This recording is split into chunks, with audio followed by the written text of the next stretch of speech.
इब्तदा है रब्बिल जलाल के बाबरकत नाम से जो दिलों के हाल खूब जानता है। सब देखने वालों और सुनने वालों को अस्सलाम वालेकुम वरहमतुल्लाहि वबरकातुहू।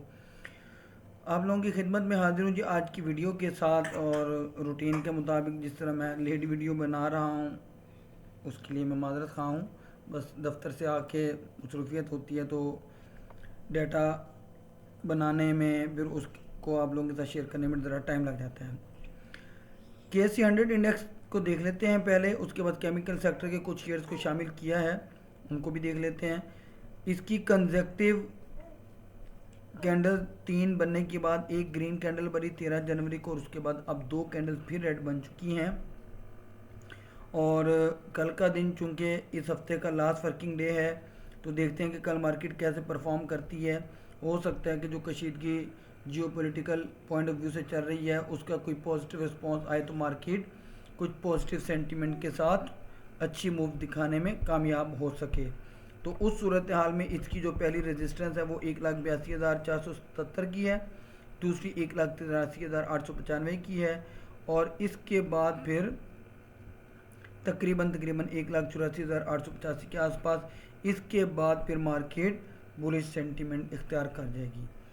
लेकिन अगर खुदा ना खास्ता कोई न्यूज़ पॉजिटिव नहीं आती, क्योंकि आजकल सारा मामला वही चल रहा है और उसको अगर हम मद्देनज़र रखें तो इसकी फिर जो पहली सपोर्ट बनती है जिसको इसने 2 दफ़ा हिट भी किया, एक इस दिन को 13 जनवरी को और उसके बाद आज के दिन में उसके करीब करीब गई 1,80,598 की तकरीबन और उसके बाद 1,79,330 की। इस वीकली की सपोर्ट को खुदा ना खास्ता ये अगर ब्रेक कर देता है तो ये फिर मज़ीद सेलिंग प्रेशर के अंदर आ सकता है। इसलिए मेरे ख्याल से पैनिक के अंदर अपने लॉस को बुक मत कीजिएगा, थोड़ा सा वेट कर लीजिएगा।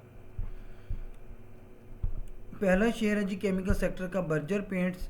बर्जर पेंट्स को अगर हम देखें तो इसने डेली के चैनल के बॉटम से और वीकली की सपोर्ट 95 रुपये 12 पैसे से इसने चलना शुरू किया और यहाँ से चल के इसने जो एक हाई लगाया तकरीबन 106 रुपये का 10 रुपये का गेंद दिया।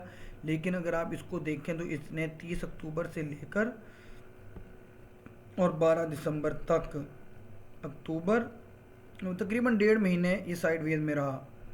फिर यहाँ पर 10 रुपये का गेंद देने के बाद दोबारा इसने सेलिंग दिखाई और 100 रुपये से तकरीबन इसने वीकली की सपोर्ट से चलना शुरू किया और दोबारा 108 का हाई लगाया 2-3 दफ़ा और वहाँ से फिर इसने जैसे ही डेली के चैनल के टॉप को हिट किया तो वहाँ से सेलिंग प्रेशर के अंदर आ गया। अब इस बर्जर पेंट की जो मौजूदा पोजीशन है उससे लगता ये है कि ये मज़ीद गिरावट में जा सकता है। लेकिन अगर आप देखें तो इसने वीकली के चैनल के बॉटम को टेस्ट ज़रूर किया 100 रुपये 71 पैसे पर, लेकिन वापस पलट कर 101 रुपये 42 पैसे पर क्लोजिंग दी। तो इसकी अल्टीमेट जो सपोर्ट है या स्टॉप लॉस वो 100 रुपये का होगा जिसको ये काफ़ी टाइम से रिस्पेक्ट कर रहा है। ये अगर कल के दिन इसको ब्रेक कर देता है खुदा न खास्ता तो ये फिर मज़ीद गिरावट में जा सकता है, जिसमें इसके बाद फिर फाइनल सपोर्ट जो है मंथली बेसिस पर वो 98 रुपीज़ की होगी।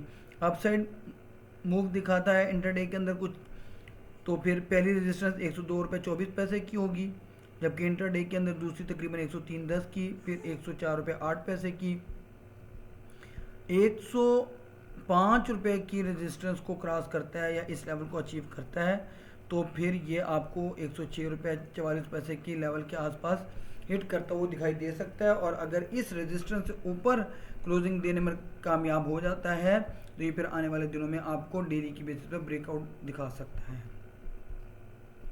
लेकिन फ़िलहाल अभी ये डाउन ट्रेंड या साइडवेज आप कह सकते हैं। दूसरा शेयर है जी बायफो इंडस्ट्रीज़ लिमिटेड। बायफो इंडस्ट्रीज़ ने डेली के चैनल के बॉटम को और वीकली की सपोर्ट को 13 अक्टूबर को हिट किया और उसके बाद से लेकर ये 2 जनवरी तक इसी लेवल को हिट करता रहा है। और आप देख सकते हैं कि इसी वीकली की सपोर्ट्स को इसने जो 2 माह तकरीबन मेंटेन रखा है, वहाँ से ये 170 तक भी जाता था, 15 रुपये का गेंद देता था, फिर सेलिंग में आ जाता था।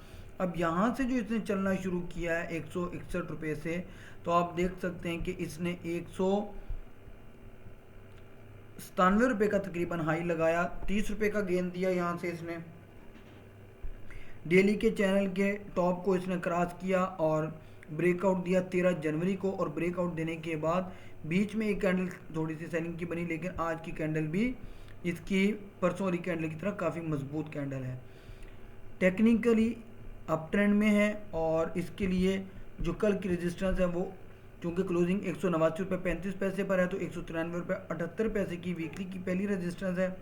इसके बाद जो इसका लेवल है वो वीकली के चैनल का टॉप है, जो कि 196 के आसपास बनता है। इसको क्रॉस करता है और इसके ऊपर सस्टेन देता है, सस्टेन कर जाता है, रुक जाता है, तो ये वीकली बेसिस पर ब्रेकआउट देने में कामयाब हो जाएगा, बशर्ते के मार्केट का जो सेंटीमेंट है वो पॉजिटिव रहा। नहीं तो ये फिर सेलिंग में, ये प्रॉफिट टेकिंग में आ सकता है, क्योंकि इसने अपनी वीकली की सपोर्ट से ऊपर क्लोजिंग दी है 188 रुपये 7 पैसे से। इसके बाद जो सपोर्ट है वो 183 रुपये 94 पैसे की है, वीकली की सपोर्ट है, और इंट्राडे के अंदर 180 की है। इस सपोर्ट को भी सस्टेन नहीं कर पाया तो फिर ये सेलिंग के अंदर आ सकता है। आखिरी शेयर है जी इस केमिकल सेक्टर के अंदर से जो मैंने 3 शेयर दिखाने हैं, बाकी अभी और भी इसके शेयर्स हैं, उनको भी मैं कोशिश करूंगा कि उसके ऊपर वीडियो शेयर कर सकूं आप लोगों के साथ। वाह नोबल केमिकल्स, इसने डेली के चैनल के अंदर ही चलते हुए गिरावट दिखाई, और तकरीबन 17 अक्टूबर से जो ये गिरना शुरू हुआ, तो इसने डेली के चैनल के बॉटम और साथ में मंथ की जो सपोर्ट है 317 रुपये 48 पैसे, वहाँ से वापस पलट के इसने तकरीबन हाई लगाया जी 393 रुपये का, और 393 रुपये का हाई लगाने के बाद ये सेलिंग के अंदर आया।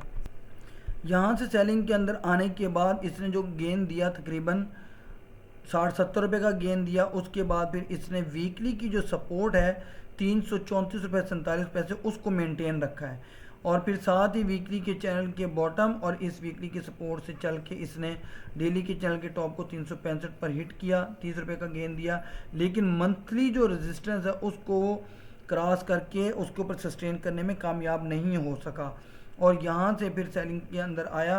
अब टेक्निकली हो सकता है कि आने वाले दिनों में मज़ीद ये सेलिंग दिखाए या प्रॉफिट टेकिंग की नज़र आए इसके अंदर, तो इसने चूँकि क्लोजिंग दी है बिल्कुल अपने वीकली की सपोर्ट के ऊपर, इंटरडे के अंदर अगर ये इसको सस्टेन नहीं कर पाता तो 343 रुपये 68 पैसे की पहली सपोर्ट होगी, और अल्टीमेट सपोर्ट या स्टॉप लॉस 334 रुपये 47 पैसे का होगा, क्योंकि इसके बाद फिर ये मज़ीद गिरावट का शिकार हो सकता है।